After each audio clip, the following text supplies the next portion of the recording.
출발 업앤다운 시간입니다. 오늘 장을 움직이고 있는 그 종목들 찾아보고 전략 세워보는 시간인데요. 유한타증권 박진희 차장과 함께하겠습니다. 차장님 안녕하세요. 네, 안녕하세요. 네, 자 오늘 양시장 모두 소폭 플러스권. 지금 지수가 약간 좀 후퇴하면서 2100선 살짝 밑으로 내려앉았는데요. 자 현재 어떤 종목군들이 움직이고 있습니까? 네, 오늘 시장 보시면 어제까지 강세를 보였던 종목들이 약세를 보이는 반면에 어제까지 좀 쉬었던 종목들이 오늘 좀 강하게 올라오거나 어제 처음 상승한 종목들이 좀 강하게 올라오는 흐름들이 나타나고 있습니다. 지금 거래소 시장에서 가장 강력하게 오르는 섹터는 백화점, 유통 관련 섹터들인데요. 롯데쇼핑, 신세계, CJ 오쇼핑 등 강하게 올라와주고 있는 모습 보실 수가 있겠습니다. 또한 그동안 좀 쉬었었던 종목들 중에서 중대형급에 있는 종목들, GS라든지 삼성테크인 등 상당히 강하게 올라와주는 모습이고요. 호텔신라는 어제 이어서 오늘도 상승한 모습이지만 12만 원 부근에서 좀 저항받고 있는 모습 보실 수가 있겠습니다. 전체적으로 지금 증권주들도 초반에 약세에서 다시 강하게 반전한 모습 보실 수가 있을 것 같고요. 코스닥 시장으로 넘어온다라면은 지금 바이오 헬스케어 섹터들 아침에 조금 주춤했습니다만은 바로 반전하는 모습 보여주면서 메디포스트하고 셀트리움 다시 강하게 올라주는 모습 보실 수가 있겠습니다. 오늘 휴메딕스도 강세 보여주고 있는 모습이고요. 이오테크니스도 모처럼 반등하는 모습 보실 수가 있겠습니다.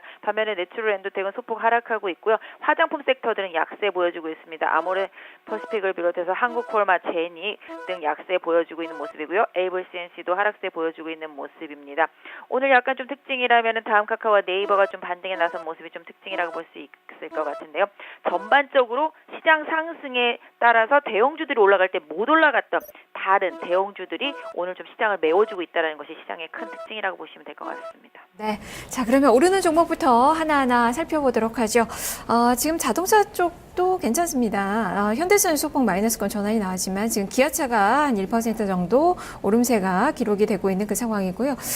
지금 한라홀딩스, 대동 이런 종목군들이 좀 눈에 들어오네요. 자 자동차 쪽으로 한번 오랜만에 점검해 볼까요? 네, 장 초반에 자동차 섹터들 상당히 좀 강했었습니다만은 약세로 지금 소폭 반전된 모습이고요. 기아차만 현재 좀 강세를 유지하고 있는 모습인 것 같습니다. 지금 현재 흐름으로만 놓고 본다라면 기아차 같은 경우 바닥권에서 막 탈피하는 그런 과정을 보여주고 있는데요. 일단 주가가 많이 빠졌던 만큼 기아차 쪽으로도 수급이 조금씩 들어오는 모습 보실 수가 있겠습니다. 이 종목 보유하신 분들이라면 약 한 44,800원 정도 강하게 이탈하지 않는다라면 보유하시면서 약 한 48,000원 정도까지 가져가 보시는 전략 좋을 것 같은데요. 자동차 섹터가 그동안 시장에서 가장 강력하게 소외되었던 섹터라면은 그중에서 좀 기아차가 더 강하게 소외되었던 만큼 주가 자체는 좀 관심 있게 좀 보실 만한 가격대인 것 같습니다. 네, 정유 쪽도 한번 점검해 볼까요? 간밤에 유가 올랐습니다. 지금 고점대로 좀 밀렸지만 SK이노베이션, S-오일 모두 상승세가 유지가 되고 있고 최근에 꾸준한 또 상승이에요. GS는 오늘 또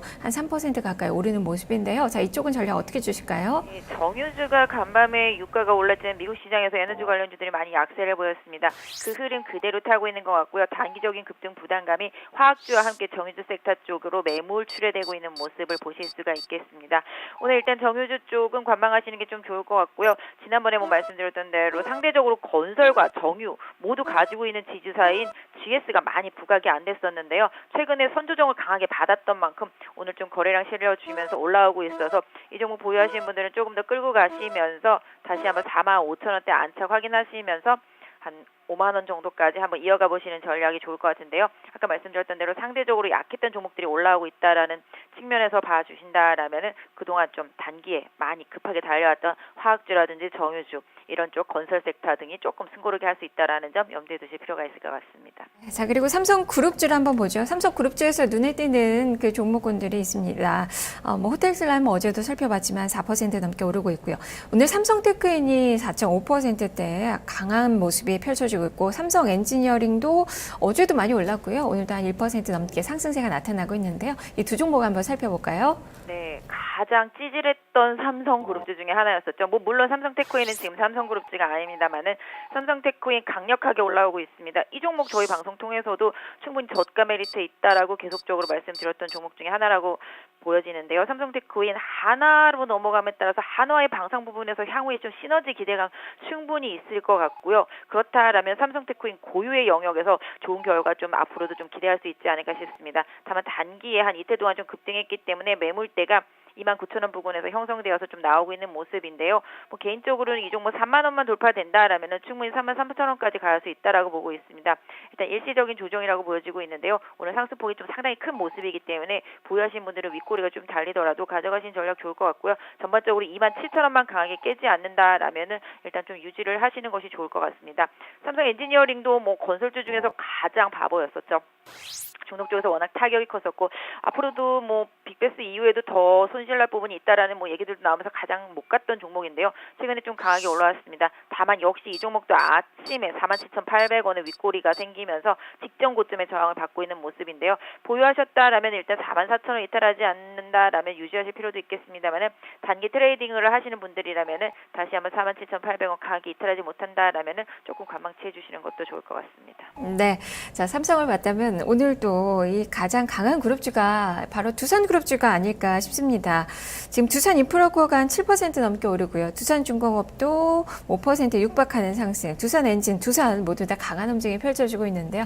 이쪽도 전략 주시죠. 네, 두산그룹주도 뭐 계속 안 좋은 얘기들이 많이 나왔던 섹터였었죠. 오늘 두산중공업 리포트가 나왔습니다. 수주가 긍정적인 기대감을 줄 수 있다라는 측면이었었는데요. 역시 이 종목도 지금 가격대라고 친다라면 작년을 봐주십시오. 작년 7월 달에 급락하면서 갭이 발생한 구간인데요. 오늘로서 그 갭을 다 메꿨습니다. 아마 여기서는 조금 힘이 딸릴 거라고 생각이 되고 있습니다. 일단 숨고르기 하면서 두산중공업도 3만 원 초반대까지 눌림목 나오는지를 좀 확인하실 필요가 있을 것 같고요. 두산인프라코어도 마찬가지가 되겠죠. 두산인프라코어도 단기에 급등락을 좀 많이 보이다가 오늘 강하게 올라오고 있습니다. 중국에서의 모멘텀이라든지 뭐 이런 부분들도 충분히 이어지고 있는 종목입니다만은 최근에 뭐 실적에 대한 기대감보다는 여러 가지 좀 분위기 이런 부분을 좀 많이 따라가고 있다라고 보여지고 있는데요. 이 종목 같은 경우도 단기적으로 11,000원대에서 바닥을 잡고 반등을 강하게 한 만큼 바로 직전에 밀렸었던 가격대 12,500원권에서 지금 저항이 예상이 되고 있는데요. 이 가격 돌파하더라도 13,000원 부근까지 계속적으로 매물대 존재한다라는 점 좀 염두에 두실 필요가 있겠고요. 보유하시는 분들은 12,000원 계속적으로 유지하는지 여부 확인하실 필요가 있겠습니다. 네. 자, 그리고 오늘 게임주들이 몇몇 종목군들이 반등하는 그 모습이 나오고 있는데요. 지금 컴투스 나흘 만에 반등입니다. 1분기 실적에 대한 그 기대감이 지금은 또 나타나고 있는 그 구간인데요. 이 종목 어떻게 볼까요? 네, 지금 게임주 어제는 실적 우려감 때문에 하락을 했었습니다만 오늘은 또 실적 기대감에 반등을 하는 모습인데요. 역시 게임주에서는 뭐니 해도 컴투스가 시장을 좀 이끌고 있는 것 같습니다. 뭐 그 외의 게임주들은 크게 움직임은 없습니다만 컴투스가 지금 강한 모습을 보여주고 있고요. 컴투스가 강하게 움직임 모습과 함께 지금 보시면 NH엔터도 올라오고 있습니다. 역시 그동안 부진했던 섹터 쪽에서 새로운 답을 시장을 찾고 있습니다. 오늘 보시면 다음 카카오도 강하게 올라오고 있는 만큼 상대적으로 부진한 종목 계속 찾기에 시장이 좀 나서고 있는 모습이죠. 컴투스 실적 기대감 이어지고 있습니다만 일단 차트상으로 항상 컴투스는 20만 원만 넘어가면 내려오고 있습니다. 그럼에도 불구하고 또 18만 원 초반만 되면 반등하고 있습니다. 중간선에 있는 19만 원 가장 강력하게 돌파하면서 거래량 실려줄 때를 오히려 좀 포인트로 잡아보시는 게 좋을 것 같고요. 같이 말씀드렸던 뭐 NS센터도 가격 바닥권에 있다라는 점, 다음 카카오도 마찬가지. 그래서 이런 종목들 시장에서 순환매라는 측면에서 함께 봐주시면 좋을 것 같습니다. 네. 자, 이제는 하락하는 종목을 보도록 하죠. 지금 코스피도 잠시 또 하락 반전하는 그 모습이 나오고 있네요. 자, 지금 동양시멘트 한번 보겠습니다. 그동안에 꾸준하게 이 우상향의 모습을 좀 보였던 그 기업인데요. 오늘 비교적 크게 밀립니다. 5%의 급락입니다. 다만 밑에 꼬리가 좀 달리고 있는 그 상황인데요. 자, 이 종목은 뭐 잠시 쉬어가는 걸로 좀 판단을 해봐야 되는 건가요? 어떻습니까? 네, 건설주와 함께 건설주 섹터들, 특히 시멘트 섹터들도 강하게 올라왔고요. 동양시멘트도 역시 매각에 대한 기대감으로 강력하게 올라왔었습니다. 어제 윗꼬리가 달린 이후에 매물이 좀 출현되고 있는 모습인데요. 오늘 장 초반부터 약세를 강하게 보이고 있습니다만 일단 아랫꼬리를 좀 길게 달고 있는 것 같습니다. 보유하신 분들은 오늘 아랫꼬리를 기준으로 해서 이탈하지 않는다면 좀 유지하실 필요는 있겠습니다만 단기적으로 7,500원대 다시 강력하게 좀 회복하지 못한다라면 조금 보유하신 분들은 비중을 줄이거나 좀 관망하실 필요가 있지 않을까 싶고요. 전체적으로 그런 비슷한 케이스의 종목 중에서 본다라면 웅진홀딩스 같은 경우도 시장에서 완전히 배제되었던 종목이었습니다만 최근에 바닥에서 남모르게 상당히 좀 많이 상승해 있습니다. 이처럼 좀 소외되었던 거의 이제 기업의 회생이 좀 힘들었다고 뭐 생각하면서 시장에서 많이 버려졌던 그런 종목들 위주로 시장이 계속 올라오고 있다는 점 같이 체크해 볼 필요가 있을 것 같습니다. 네. 자, 그리고 증권주들 좀 볼까요? 장 초반에 증권주들 좀 좋지가 않았는데 지금 업종 지수는 플러스권으로 돌아섰는데 대형주들이 지금 반등에 다시 나서고 있는 그 모습이고 소형주들이 좀 무겁게 마이너스권입니다. 골든브리지 증권, SK증권 이런 종목군들 한 2에서 3% 정도 밀리고 있는데요. 자, 증권주에 대한 전략도 제시를 해주시죠. 네, 증권주도 많이 올랐죠. 아까도 방송 시작할 초반에도 상당히 좀 강했었는데요. 지금 매물 강하게 출회되고 있습니다. 증권주 같은 경우도 여기서 2100대를 기준으로 해서 좀 이격이 상당히 큰 상태이기 때문에 약간 좀 눈치 보기 숨고르기가 나타날 가능성이 있습니다. 그래서 매수를 기다리시는 분들이라면 조금 관망하시면서 기다리시는 것이 좋을 것 같고요. 보유를 하신 분들이라면은 어제 시가 부근을 기준으로 해서 계속적으로 밀리지 않는다면 좀 유지해 볼 필요는 있겠습니다만은 조금씩 탄력이 좀 저하되고 있다라는 점은 좀 대형 증권사라든지 중소형 증권사를 막론하고 조금 염두에 두실 필요가 있을 것 같습니다. 네, 알겠습니다. 말씀 잘 들었습니다. 네, 감사합니다. 네, 지금까지 유한타증권 박진희 차장과 함께 출발 업앤다운 살펴봤습니다.